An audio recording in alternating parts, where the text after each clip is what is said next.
Hi, my name is Stephanie and I'm a big fan of all things music, movies, physical media and pop culture. And today I wanted to build a priority watch list. So as we near the end of the month of April, I wanted to kind of plan ahead as best I can and as vaguely as I can for things I want to watch in May. I'm a letterboxd user like so many other cinephiles, and I just use it mainly to keep track of what movies I have and what I watch, even though I write it out as well. I'm not strict about my ratings. Like if I really enjoy a movie and the experience of it, I'll give it like a 5, but I don't rate movies 1, 2, 3 or 4 stars or any half stars or anything like that. I'll either give it a heart, like a like, or I'll give it like a 5 stars. My attitude towards this comes from the fact that there are like thousands of people that work on a movie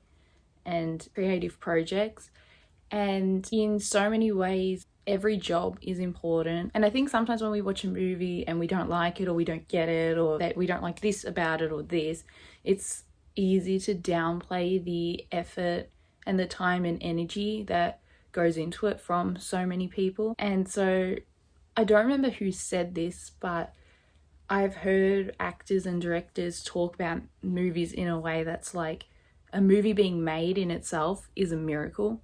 And so my attitude towards watching a movie is if I can find something positive about it, whether it's the writing, the cinematography, the directing, the acting, set design, the music choices, even if it doesn't fully balance out and it's not a masterpiece, it's still someone's work and it still exists. With that said, I know there are just some movies that are just like plain terrible, but for the most part, to me, the craft is so important and movies are so important that I don't think that I myself am able to be like, oh, this is a 1-star movie. This is just plain terrible. With that said as well, in general, my movie watch list is just massive because every day I swear I find at least 2 new movies that I haven't heard about or want to look into or want to find a copy of, and they're hard to find, or maybe they're easy to find, or I just go grab them. So then they end up higher up on my priority list or whatever.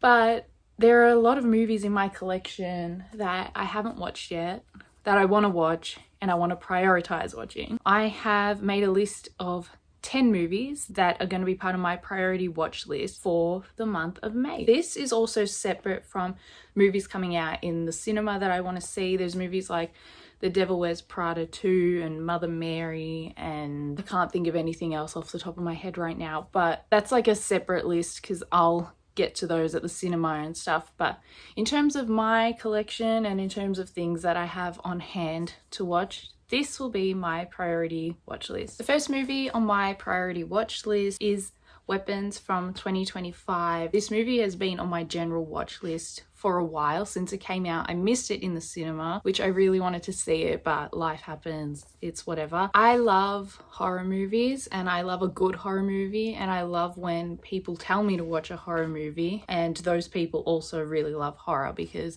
it means they see value in it. This one I'm intrigued by because Amy Madigan won the Oscar for Actress in a Supporting Role for this movie, and I'm intrigued by the concept. I've really tried, I just saw a photo on the back.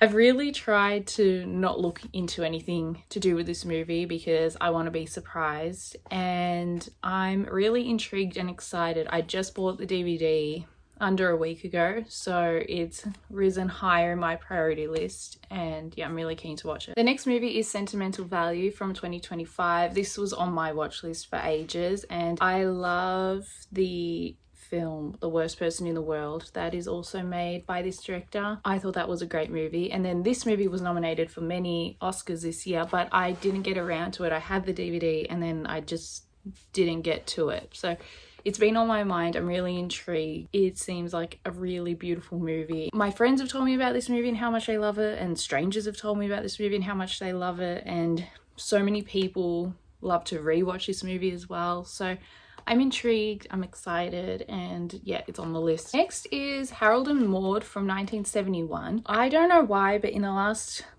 3 weeks I've been extremely drawn to this movie. I've owned it for like 3 years.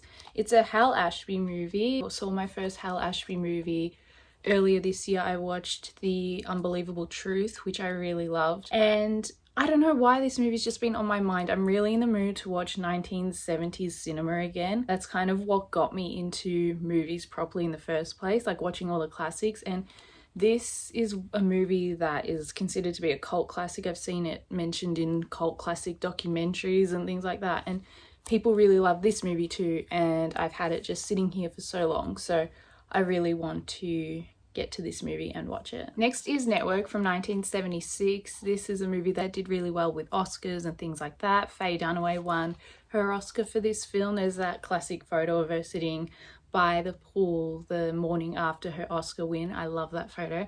And Network has been on my list for so long. Again, it was on my mind when I first got into 1970s cinema and was watching things like One Flew Over the Cuckoo's Nest and the Godfather movies and Al Pacino and De Niro and Jack Nicholson and, you know, this whole era of 1970s cinema. This movie I always wanted on DVD, and then I got it at a rare DVD shop, and I've still just had it sitting here, so I need to watch it ASAP. It's a movie that I feel like I'll love once I watch it as well, so I'm really keen. Next is Murder on the Orient Express from 1974. This is a film adaptation of the Agatha Christie novel. I have seen Death on the Nile and I really loved that, and I'm glad that I kind of don't remember what happened exactly with that one, because when I rewatch it I'm going to be shocked again. But I don't know anything about this movie, and I have this one and the remake as well. I'm in the mood to watch movies that are going to keep me on my toes and keep me interested. And mystery movies and thriller movies and movies where I have to pay attention in order to know what's going on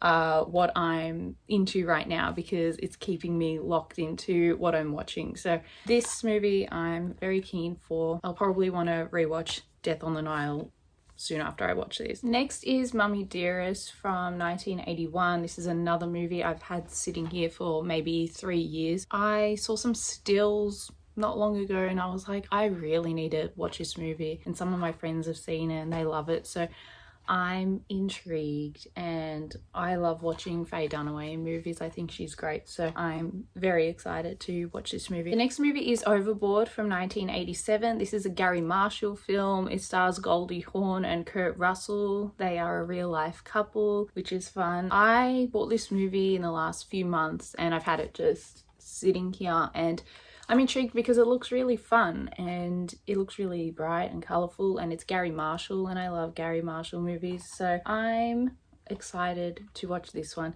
I love movies from the 80s that are just fun and they're pretty to look at. The actors are fun to watch because they're having a great time. With that said, I hope this movie is all of those things and I'm not just like, yeah, it's gonna be this blah blah blah, but I think I'm gonna really enjoy this movie. Next is Evita from 1996. This is a movie turning 30 this year. It stars Madonna in this adaptation of Andrew Lloyd Webber's musical. I'm a big fan of Andrew Lloyd Webber's work. Jesus Christ Superstar and Phantom of the Opera are two of my favorite pieces of art in the whole entire world, and I can never get sick of them.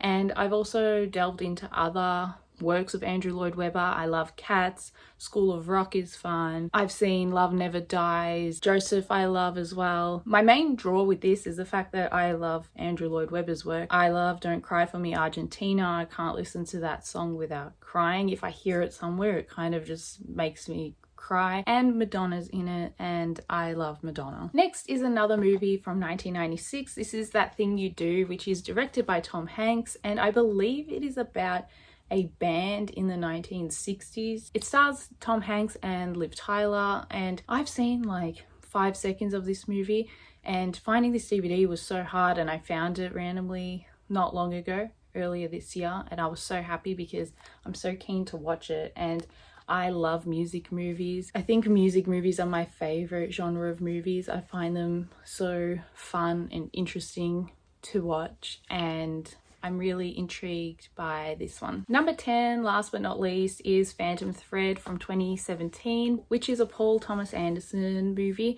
I've been on a PTA kick lately because I'm a big fan of his work just generally, but I'm in the process of filling in the gaps. Obviously, he won many Oscars this year for One Battle After Another. I loved One Battle After Another. I thought it was an amazing movie. And not long ago, I rewatched Punch Drunk Love after like 8 years of not watching it. And I'm really in the mood to rewatch Boogie Nights as well. But I haven't seen Phantom Thread. And I haven't seen Magnolia either. But Phantom Thread, I hear people talk about a lot. And I need to watch more Daniel Day-Lewis because I realize I've barely seen any Daniel Day-Lewis movies. So this is also on my list. I'm very intrigued by it. I'm very excited by it. I remember the year of the Oscars where this movie was around as well, and it intrigued me then.